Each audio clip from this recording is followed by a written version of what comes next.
ओळा-माजोळा विधानसभा मतदारसंघातील अंतिम फेरीत शिवसेनेचे ज्येष्ठ नेते प्रताप सरनाईक यांनी ऐतिहासिक विजय मिळवत विरोधकांचा पराभव केलाय।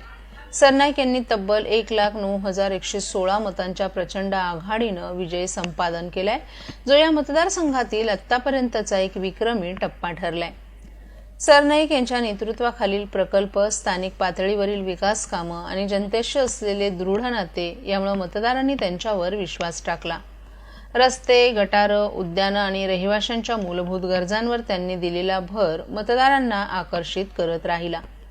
या विजयानंतर ओळा-माजोळा परिसरात जल्लोषात न्हाऊन निघाला। शिवसेना कार्यकर्त्यांनी गुलाल उधळून फटाक्यांची आतिषबाजी करत आणि घोषणाबाजी करत उत्साहानं विजय साजरा केला। प्रताप सरनाईक यांनी विजयाबद्दल मतदारांचे आभार मानत, ही केवळ आपलीच नव्हे तर ओळा-माजोळा मतदारसंघातील प्रत्येक नागरिकांची जिंकलेली लढाई आहे। आपण त्यांच्या विश्वासाला कधीही तडा जाऊ देणार नाही आणि विकास कामं जोमानं सुरू ठेवणार असल्याचंही त्यांनी सांगितलं। या विजयानं शिवसेनेच्या ताकदीची पुन्हा एकदा ठाम पावती मिळाली असल्याचंही त्यांनी सांगितलं। मताधिक्याने विजय झालेला आहे, काय सांगाल? मला जी आता माहिती मिळाली, जवळजवळ 1,10,000चं मताधिक्य आणि हा विजय निश्चितपणे माझ्या कार्यकर्त्यांमुळे आणि जी शिवसैनिकांनी अहोरात्र परिश्रम घेतले, मेहनत घेतली, महायुतीच्या कार्यकर्त्यांनी जी मेहनत घेतली त्या मेहनतीचे हे फळ आहे। पहिल्यांदाच मला वाटलं होतं की 1,00,000च्या मताधिक्याने मी निवडून येईल म्हणून मी बऱ्याच वेळा सांगितलं होतं, पण 1,10,000चं मताधिक्य जे मला आज मिळतं आहे ते फक्त आणि फक्त माझ्या सगळ्या शिवसैनिकांनी आणि महायुतीच्या कार्यकर्त्यांनी केलेल्या मेहनतीमुळे। सर काय म्हणाल, एवढं मताधिक्य मोठ्या प्रमाणात आपल्याला देखील मिळालं आहे आणि राज्यामध्ये महायुती 250च्या वरती गेलेली आहे, या सगळ्याला पाहून तुम्ही काय म्हणाल, काय नक्की? नाही बघा, प्रामुख्यानं ह्या सगळ्या गोष्टींना कारणीभूत जर कोणी असेल तर राज्याचे लोकप्रिय मुख्यमंत्री एकनाथ शिंदे साहेब हे सर्वसामान्य जनता सुद्धा सांगते। तुम्ही प्रत्येक तालुक्यामध्ये, खेड्यामध्ये, पाड्यामध्ये कुठेही जाऊन विचारा, कुणाला जर आमच्या भगिनीनं विचारलं तर मत कुणाला दिलं तर एकनाथ शिंदे यांना मुख्यमंत्री म्हणून मत मी दिलंय। भले तो उमेदवार कोण आहे त्यांनी पाहिलं नाही, अशी परिस्थिती या राज्यामध्ये निर्माण केली होती एकनाथ शिंदे साहेबांनी 27 महिन्याच्या कार्यकाळामध्ये।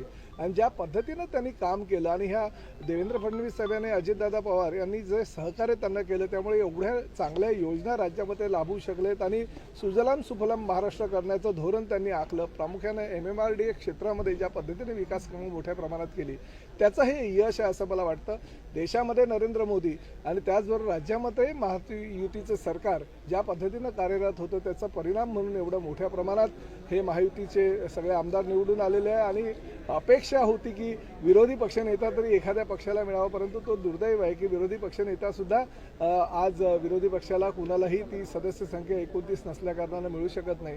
त्यामुळे भविष्यामध्ये ज्या पद्धतीनं 27 महिन्याच्या कार्यकाळामध्ये आमचं महायुतीचं सरकार काम करत होतं तशाच पद्धतीचं काम हे भविष्यामध्ये महायुतीचं सगळे काम सरकार करेल याची मला खात्री आहे। मला ह्या गोष्टीचा सुद्धा अभिमान आहे की या राज्यामध्ये पहिल्या 3 मध्ये येण्याचा म्हणजे मताधिक्य मिळवण्याचा मान सुद्धा ह्या सगळ्या शिवसैनिकांनी आणि महायुतीच्या कार्यकर्त्यांनी केलेल्या मेहनतीमुळे मला मिळालेलं आहे। त्यामुळे हे जे सगळे यश आहे ते यश मी माझ्या सगळ्या शिवसैनिकांना आणि महायुतीच्या कार्यकर्त्यांना अर्पण करतो। या निवडणुकीचे कॅप्टनच मुख्यमंत्री होते। श्री साईनाथ सेवा समिती वर्तकनगर ठाणे श्री साईनाथ मंदिराचा 38वा वर्धापन दिनोत्सव स्वर्गीय श्री बळीराम नैबागकर यांच्या पवित्र स्मृतीस अभिवादन करून शनिवार दिनांक 23 नोव्हेंबर ते सोमवार दिनांक 25 नोव्हेंबर या कालावधीत साजरा करण्यात येणार आहे।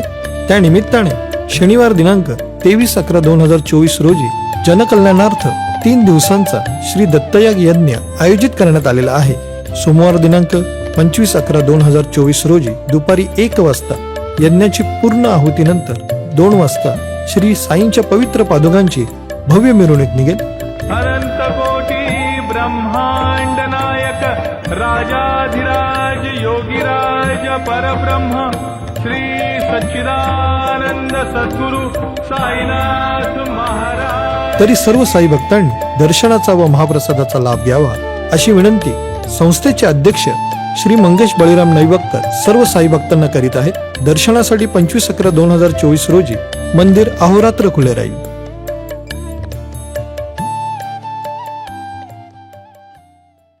महाराष्ट्रातील भगिनींना आधार देणारी राज्य शासनाची मुख्यमंत्री माझी लाडकी बहीण योजना या योजनेअंतर्गत अल्प उत्पन्न गटातील 21 ते 65 वयोगटाच्या भगिनींना मिळणार दरमहा 1500 रुपयाची मदत। अर्ज करण्यासाठी 31 ऑगस्ट 2024 पर्यंत मुदतवाढ।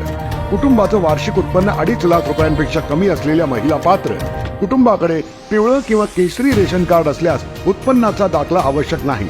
पांढरं रेशन कार्ड असेल किंवा रेशन कार्ड नसेल तर कुटुंबाचं वार्षिक उत्पन्न 2.5 लाखांपेक्षा कमी असल्याचा दाखला आवश्यक। योजनेसाठीचा ऑनलाईन अर्ज नारी शक्ती दूत ऍप वरून किंवा पोर्टलवर भरता येईल। ज्या भगिनींना ऑनलाईन अर्ज भरता येत नसेल त्यांच्यासाठी अंगणवाडी, ग्रामपंचायत, वॉर्ड ऑफिस, सेतू सुविधा केंद्रामध्ये किंवा आशाताई बचत गटाच्या CRP यांची मदत उपलब्ध।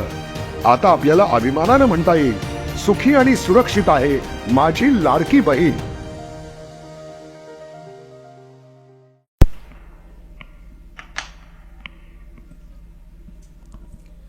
महायुतीला मोठा विजय मिळालाय। लाडक्या बहिणींचं आपण अभिनंदन करत असून समाजातील प्रत्येक घटकानं महायुतीला भरभरून मतदान केल्याचं मुख्यमंत्री एकनाथ शिंदे यांनी सांगितलं। गेली 2 ते 2.5 वर्ष जे महायुतीनं काम केलं त्या कामाची पोचपावती या निवडणुकीत जनतेनं दिलीये, म्हणून महाराष्ट्रातील जनतेचा आपण पुन्हा एकदा मनापासून आभार मानतो, त्यांना धन्यवाद देतो। पूर्णपणे आम्ही जे काम केलं त्याची पोचपावती जनतेने दिल्याचं एकनाथ शिंदे यांनी सांगितलं। महायुतीनं जोरदार मुसंडी मारल्याचं चित्र असून महाविकास आघाडी चितपट झाल्याचं या निवडणुकीत पाहायला मिळालंय। भाजपनं 127 जागांवर आघाडी घेतली, तर शिवसेना शिंदे गटाचे 57 उमेदवार आघाडीवर आहेत, तर अजित पवारांची राष्ट्रवादी काँग्रेस 38 जागांवर आघाडी आहे। सुरुवातीचे कल पाहिल्यास महाविकास आघाडीला विधानसभेत विरोधी पक्षनेता बसवणंही कठीण झाल्याचं चित्र आहे। विधानसभेत विरोधी पक्षनेता निवडायचा असेल तर कोणत्याही एका पक्षाला 29 जागा निवडून येणं आवश्यक असतं। महाविकास आघाडीची 12 वाजेपर्यंतची स्थिती अशी होती की काँग्रेस केवळ 18 जागांवर आघाडीवर होती, शिवसेना ठाकरे गट 17 जागांवर आघाडीवर होती, तर राष्ट्रवादी काँग्रेस शरद पवार गट 19 जागांवर आघाडीवर होते। एकंदरीत परिस्थिती पाहता विरोधी पक्षनेता करण्याएवढी मतं तरी महाविकास आघाडीतील कोणत्या घटक पक्षाला मिळतात याकडे आता राजकीय वर्तुळाचं लक्ष लागलंय। या निवडणुकीमध्ये महायुतीला हम्पिंग मेजॉरिटी सांगत होतो मेजॉरिटी मिळेल, खरं म्हणजे लँडस्लाईड विक्टरी अशा प्रकारचा विजय या ठिकाणी महायुतीला मिळालेला। मी त्याबद्दल तमाम मतदारांचे महाराष्ट्राच्या मनापासून करतो आणि माझ्या लाडक्या बहिणी मनापासून अभिनंदन करतो। लाडक्या बहिणींनी मोठ्या प्रमाणात मतदान केलं। लाडक्या माझ्या ज्येष्ठांनी मतदान केलं। समाजातल्या प्रत्येक घटकाने या ठिकाणी भरभरून महायुतीला मतदान केलं। गेले 2-2.5 वर्ष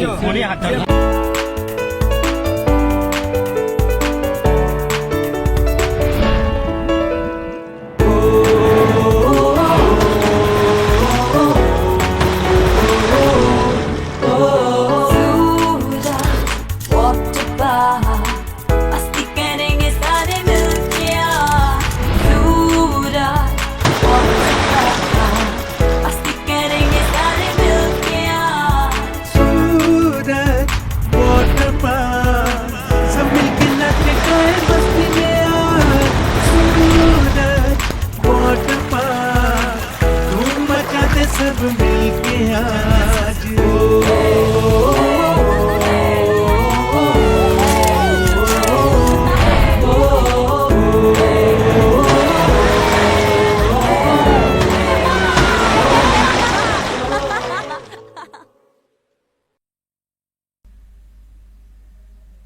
मुंब्रा विधानसभा मतदारसंघात झालेल्या निवडणुकीत राष्ट्रवादी काँग्रेसचे नेते जितेंद्र आव्हाड यांनी मोठ्या मताधिक्यानं विजय मिळवलाय। जितेंद्र आव्हाड यांच्या या विजयामुळे मुंब्रा परिसरात राष्ट्रवादी काँग्रेसचं वर्चस्व पुन्हा एकदा सिद्ध झाले। जितेंद्र आव्हाड यांनी त्यांच्या मतदारसंघात विकास कामं, सामाजिक न्यायासाठी झगडणं आणि प्रभावी नेतृत्व यामुळे आपली छाप कायम ठेवली होती। यावेळीही मतदारांनी त्यांच्यावर विश्वास दाखवत त्यांना पुन्हा विधानसभेत पाठवले। आव्हाड यांच्या समर्थकांनी मोठ्या जल्लोषात हा विजय साजरा केला. ढोलताशांच्या गजरात आणि फटाक्यांच्या आतिषबाजीत संपूर्ण मुंब्रा परिसर जल्लोषात न्हालेला दिसून आला. या विजयासाठी आव्हाड यांनी मुंब्रा मतदारांचे आभार मानले असून विकास कामांचा धडाका कायम ठेवण्याचंही त्यांनी आश्वासन दिले.